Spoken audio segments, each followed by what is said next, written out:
सो लहसुन एक anti viral भी है और हमारे स्टमक से क्लियर करती है उन पैथोजेंस को जिनका कोई रोल नहीं है अपर जीआई ट्रैक्ट। सालन में पका के खाएं। सालन में पका के खाने से उसकी इफादियत खत्म हो जाती है। खत्म या कम?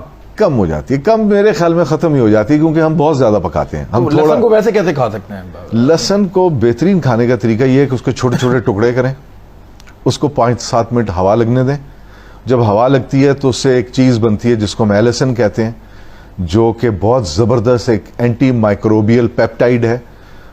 ये वो सब्सटेंस होते हैं जो वेरियस प्लांट्स में मिलते हैं और वायरस और बैक्टीरिया और फंगस के खिलाफ काम करते हैं और इनको हम एंटी माइक्रोबियल पेप्टाइड्स कहते हैं और ये लहसुन में भरे हुए हैं। तो आप लहसुन खाइए, आपको एंटी वायरल प्रोटेक्शन भी मिलेगी। और खाने का तरीका ये है कि छोटे छोटे टुकड़े करके एक छोटी सी तुरी लीजिए, एक छोटी सी सेगमेंट लीजिए, उसके छोटे छोटे से आप हिस्से कीजिए और उसको आप पानी से निगल लीजिए खाने के बाद। एक लहसुन का पीस काफी है। एक लहसुन का पीस एक दिन में खाएं। एक दिन में खाएं। लहसुन के बारे में पहले बात पूरी कर दूं, वो ये कि अगर आप 25-30 दिन खाएंगे तो आपके अंदर से लहसुन की स्मेल आनी शुरू हो जाएगी। That is the time to stop.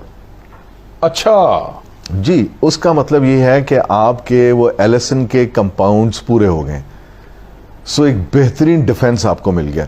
और लहसुन कई लोगों को हजम नहीं होगा, कई लोगों को हजम नहीं होगा। इसलिए अगर आपको हजम नहीं होता तो आप एक पूरी तुरी से ना शुरू करें, एक पूरी सेगमेंट से। आप एक लहसुन का चौथा हिस्सा लेके, छोटा सा हिस्सा लेके सिर्फ वो लीजिए। आहिस्ता आहिस्ता 5-7 दिनों में इसको बढ़ाइए।